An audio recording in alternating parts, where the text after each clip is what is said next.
ലോകത്തിലെ ബൃഹത്തായ ഇതിഹാസങ്ങളാണ് മഹാഭാരതവും രാമായണവും.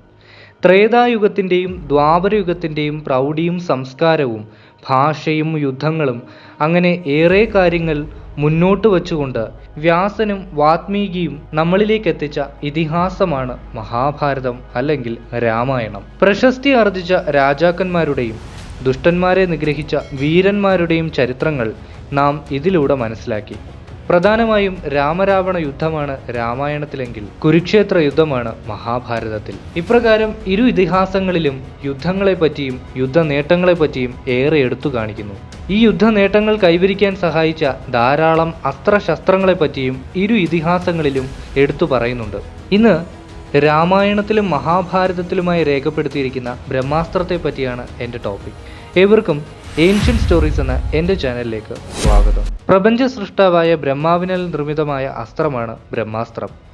ഒരു തലയോടുകൂടിയതാണ് ബ്രഹ്മാസ്ത്രം.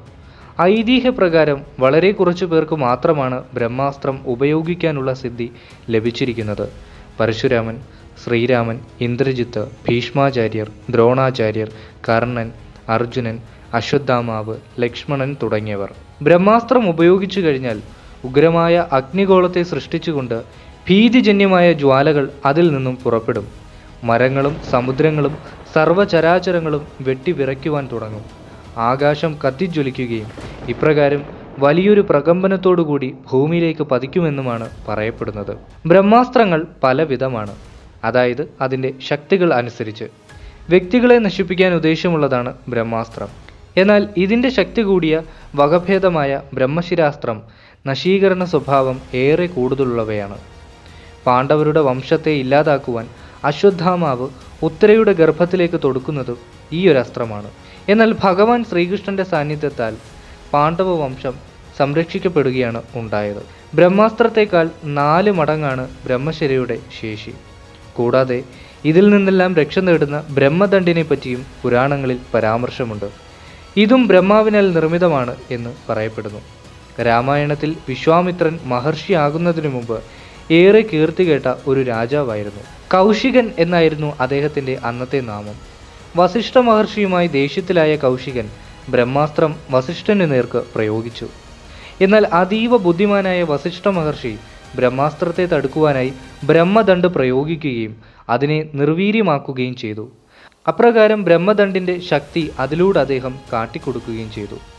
ബ്രഹ്മശിരാസ്ത്രം പ്രയോഗിക്കുന്ന പ്രദേശത്ത് വളരെ വലിയ നാശനഷ്ടങ്ങൾ ഉണ്ടാക്കുകയും ആ പ്രദേശത്ത് ഒരു പുല്ലുപോലും വളരില്ല എന്നുമാണ് പറയപ്പെടുന്നത്. 12 ബ്രഹ്മവർഷത്തേക്ക് അഥവാ 37.32 ട്രില്യൺ മനുഷ്യവർഷങ്ങൾ അവിടെ മഴ ഉണ്ടാകില്ലെന്നും കാലാവസ്ഥാ സാഹചര്യങ്ങൾ കൂടുതൽ വഷളാകുമെന്നും പരാമർശിക്കപ്പെടുന്നു. ബ്രഹ്മാസ്ത്രത്തിന് ഒരു തലയാണെങ്കിൽ ബ്രഹ്മശിരയ്ക്ക് 4 തലകളാണ്. മഹാഭാരതത്തിൽ അർജുനൻ, ദ്രോണർ, കർണൻ, അശ്വത്ഥാമാവ്, ഭീഷ്മർ എന്നിവർക്ക് ഇത് പ്രയോഗിക്കാനുള്ള അറിവ് ഉണ്ടായിരുന്നു. രാമായണത്തിൽ രാമൻ പലതവണ ബ്രഹ്മാസ്ത്രം പ്രയോഗിച്ചിട്ടുണ്ട്.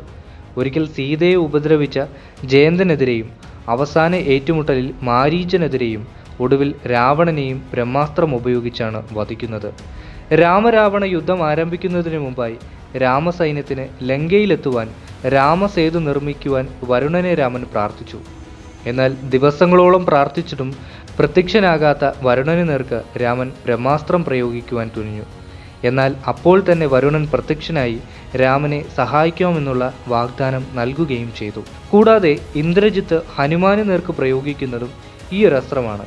ഇപ്രകാരം ബ്രഹ്മാസ്ത്രത്തെപ്പറ്റി രാമായണത്തിലും പരാമർശിക്കുന്നു. യുഗയുഗങ്ങളായി ചർച്ച ചെയ്യുന്ന ഈ അസ്ത്രങ്ങൾ എന്തുകൊണ്ട് ഒരു ന്യൂക്ലിയർ വെപ്പണായിക്കൂടാ? ആധുനിക യുഗത്തിലെ ഏറ്റവും വിനാശം വിതയ്ക്കുന്ന ന്യൂക്ലിയർ വെപ്പണുകൾ ത്രേതായുഗത്തിലും ദ്വാപരയുഗത്തിലുമായി ഉപയോഗിച്ചു എന്നുള്ളത് വാത്മീകി, വ്യാസൻ തുടങ്ങിയ മഹാന്മാർ ലോകത്തിനു മുന്നിൽ പരിചയപ്പെടുത്തി. എന്നാൽ കാലങ്ങൾ കഴിയവേ ചരിത്രങ്ങൾ കെട്ടുകഥകളായി, നടന്ന സംഭവങ്ങൾ വെറും മിഥ്യകളായി. പുരാണങ്ങളിൽ പരാമർശിക്കുന്ന ഈ ഒരു അസ്ത്രങ്ങളെല്ലാം മിഥ്യയോ അതോ സത്യമോ? എന്താണ് നിങ്ങളുടെ നിഗമനം എന്നൊന്ന് കമൻറ്റ് ചെയ്യുക. കൂടാതെ വീഡിയോ ഇഷ്ടമായാൽ ലൈക്ക് ചെയ്യുക, മറ്റുള്ളവരിലേക്ക് ഷെയർ ചെയ്യുക.